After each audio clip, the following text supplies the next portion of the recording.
Jadi orang sufi itu apa saja yang dia lihat, Allahnya dia lihat lebih dulu dari lainnya. Tajalli perbuatan Allah pada. Jadi orang tasawuf mengatakan wa in ghibatu bada wa in bada ghayabani. Jika aku hilang, dahirlah dia.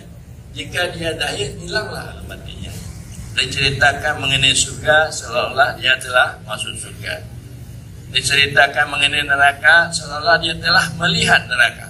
Cerita-cerita wa'id terlihat dalam barangkan. Mendapatkan ajaran kesufian ada 3 syaratnya.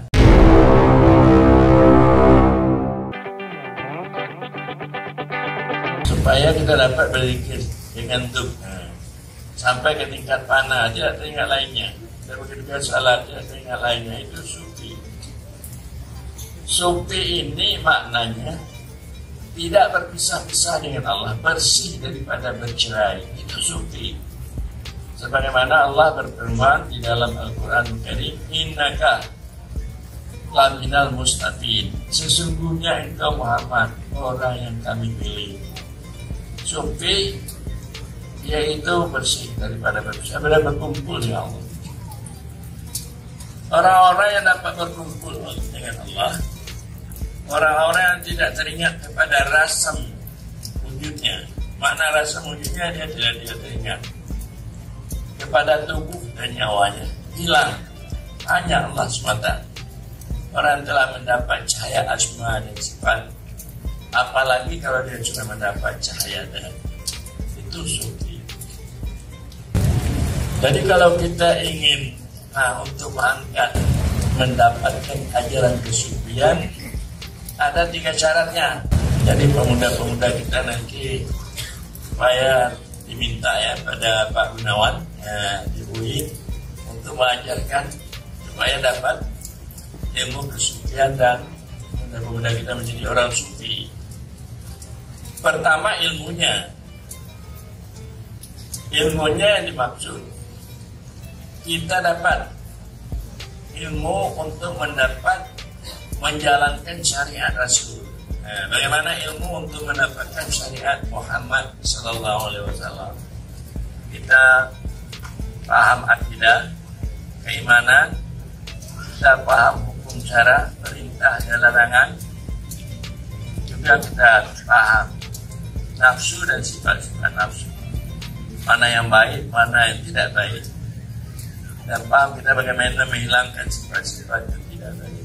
Jadi orang itu ada ilmu syariat yang dia dapat mengamalkan syariat dengan akidah, dengan mengetahui hukum, perintah dan larangan, dan mengetahui nafsu dan sifat-sifat nafsu. Dan juga yang kedua ilmunya untuk menjadi sufi, yang kedua dia dapat mengikut akhlak Rasul. Dia dapat mengikut akhlak. Jadi diajarkan itu akhlak yang baik. Bagaimana sabar, bagaimana tawadhu, hatinya rendah, bagaimana ihsan peduli, bagaimana futuwah.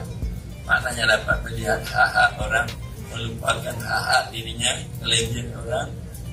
Dia dapat melupakan kelebihan dirinya. Dia bisa berada di atas kamul senantiasa. Maknanya pada tempat yang paling hina, supaya dia bisa melakukan dan mengucapkan perkataan yang ikhlas. Jadi kalau Anda pemuda-pemuda untuk menjadi sufi yang kita latih ini, supaya dapat kita mengikut akhlak Rasul, belajar akhlak Rasul, akhlak yang baik-baik, jangan ada kedengkian, jangan ada prasangka. Jadi kita dapat melihat kekotoran teman, tidak hanya melihat kesalahannya. Kita tahan disakiti, tahan tidak menyakiti, senantiasa memberikan yang baik-baik terhadap orang lain, supaya kita bisa gaul yang baik sesama kita. Dan juga kita pemurah sedikit, mau bisa peduli istilahnya. Ini adalah sifat-sifat yang baik, akhlak yang mulia, yang diajarkan oleh Rasul dan yang dilakukan oleh Rasul, yang menjadi contoh suri teladan bagi umatnya. Ini ilmu bersih, ilmu sufi. Dan ketiga, ilmu sufi ini dia tahu tarekat. Mana tarekat menyangkutnya hati, bagaimana dia menyangkutnya hati, supaya dia berada di hadapan Allah. Jadi itu zikir itu sebenarnya tarekat, supaya kita bersangkut hati kita, teringat Allah, supaya kita senantiasa di hadapan Allah. Jangan kita hanya di hadapan istri saja, di hadapan suami, ya, kita di hadapan ayam, jangan ada kita di hadapan kambing, supaya banyak kita di hadapan Allah dari lainnya. Karena kita tahu semuanya itu dari Allah. Tak perlu kita berada di hadapan lainnya, cukup kita berada di hadapan Allah. Istri punya Allah, anak punya Allah. Kalau kita berada di hadapan Allah, maka Allah akan membantu untuk perluan, untuk pemeliharaan, penjagaan daripada keluarga anak.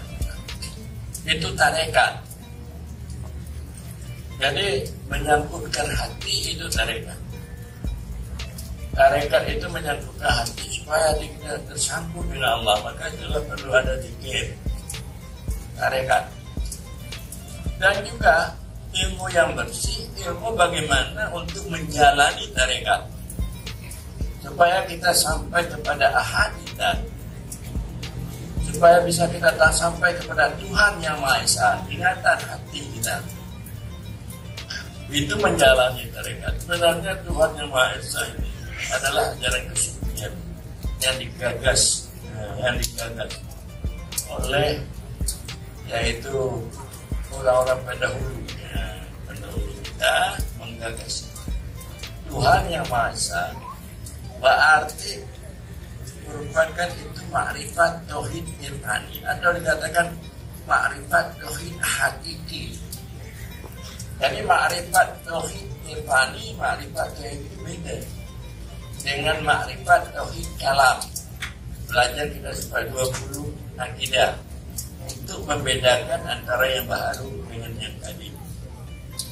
Ini kedua, makrifat tauhid tasawuf, supaya cahaya Allah itu masuk ke dalam hati kita, cahaya Muhammad.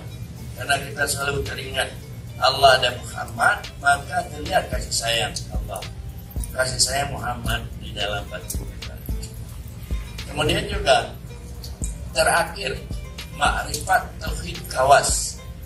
Makrifat tauhid kawas ini dengan maknanya bahwa Allah yang tahu dirinya dengan dirinya. Syahidallahu annahu la ilaha illallah, menyaksikan oleh Allah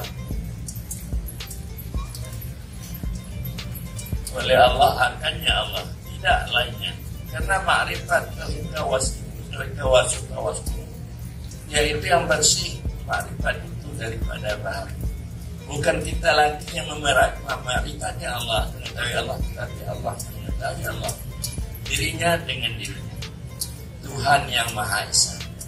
Jadi kalau kita bisa berzikir supaya hudur, supaya cinta, rindu kepada Allah, memandang wujudnya, hilang yang lainnya, termasuk diri kita, itulah maknanya Tuhan yang Maha Esa.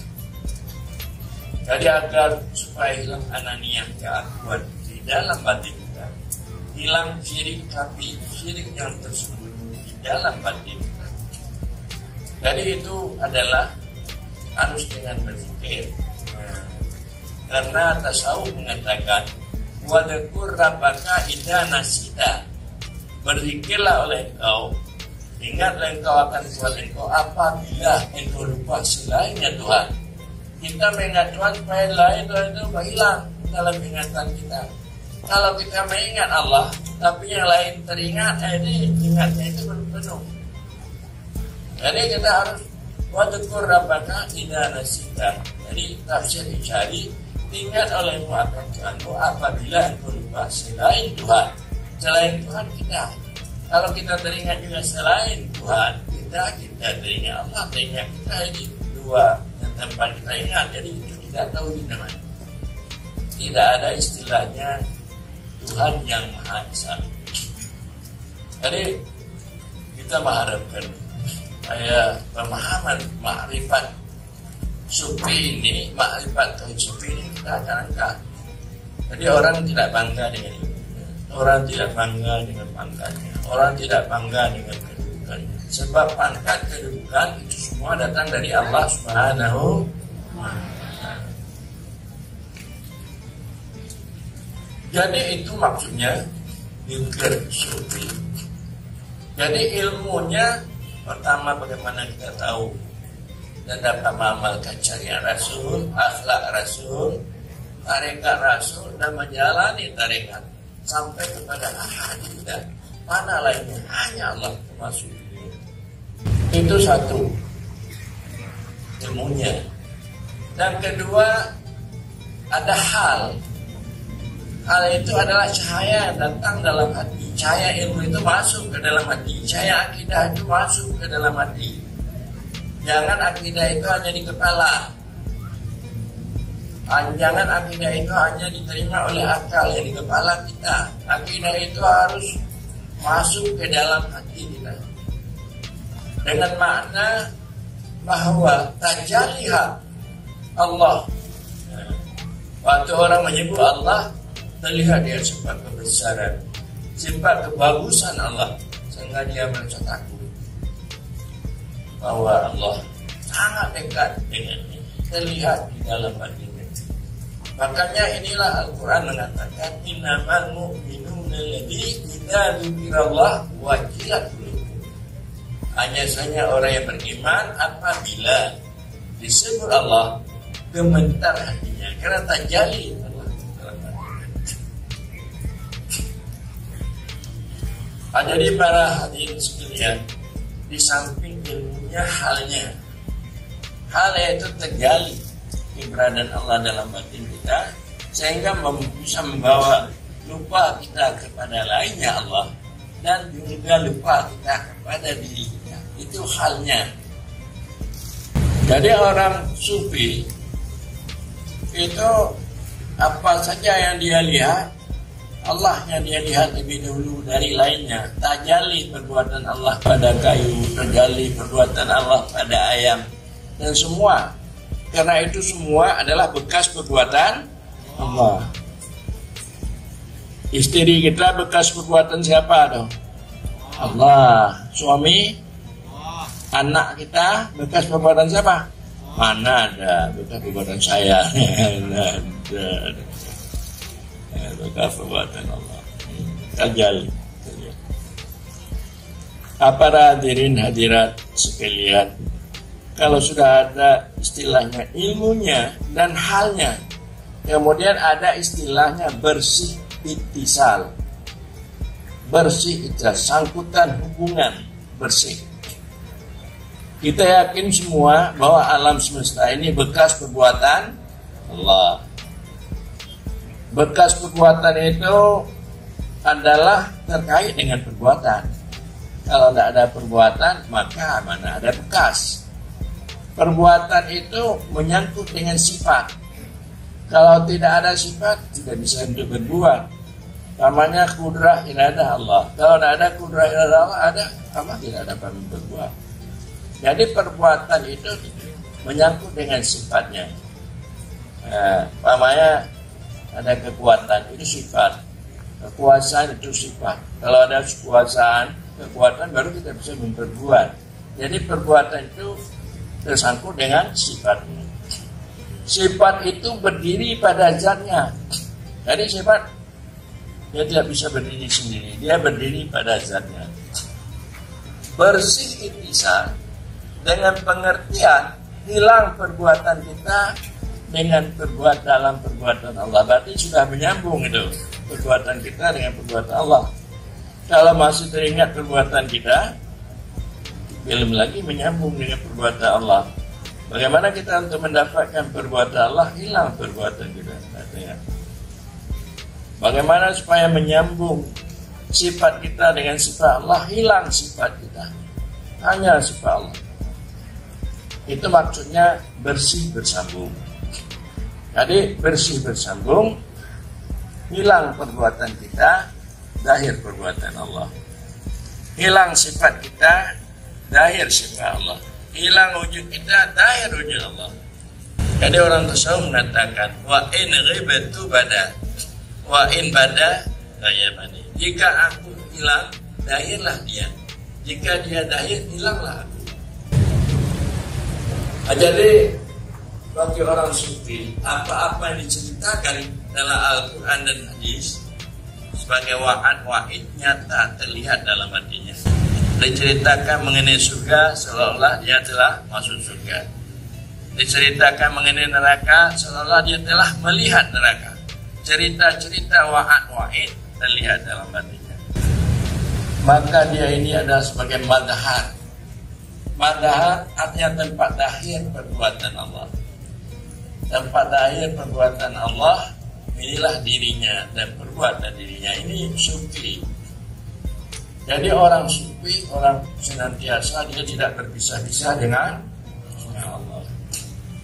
Para hadirin hadirat sekalian, maka zikir dan tasbih ini pertama tujuannya untuk kita menjadi orang tasawuf.